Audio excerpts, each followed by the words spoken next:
അങ്ങനെ ഓണം ഉണ്ണുന്നത് എങ്ങനെ എന്ന ആദിയിൽ നിൽക്കുമ്പോൾ ഇലക്ഷൻ മാനിഫെസ്റ്റോയിൽ ഗവൺമെന്റ് ഈ പിണറായി സർക്കാർ നൽകിയിരുന്ന ഒരു വാഗ്ദാനം ഉണ്ടായിരുന്നു. 13 തരം നിത്യോപയോഗ സാധനങ്ങൾ ന്യായമായ വിലയ്ക്ക് ലഭ്യമാക്കുമെന്ന്. അത് ഈ ഗവൺമെന്റ് ഭരണത്തിൽ വന്നതിന് ശേഷം കഴിഞ്ഞ ഓണത്തിനും കാര്യമായ രീതിയിൽ പൂർണ്ണമായിട്ട് അത് നടപ്പാക്കാൻ ഒത്തില്ല.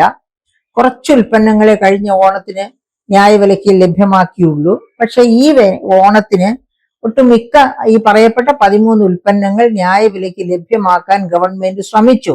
പക്ഷെ എന്നിട്ടും വലിയ വിലക്കയറ്റമായിരുന്നു എന്ന് പറയാതെ വയ്യ. ഉദാഹരണത്തിന് വെളിച്ചെണ്ണ വളരെ താഴ്ന്ന വിലയിൽ കിട്ടുമായിരുന്ന വെളിച്ചെണ്ണയ്ക്ക് 500 രൂപ വരെ വില വരികയും അതിനെ ഗവൺമെന്റ് കുറച്ച് സബ്സിഡിയൊക്കെ ചെയ്ത് സബ്സിഡൈസ് ചെയ്ത് കൊടുത്തു. എങ്കിൽ പോലും അത് ഇവിടുത്തെ സാധാരണ കൺസ്യൂമേഴ്സിന് വാങ്ങാൻ പറ്റുമായിരുന്നതല്ല.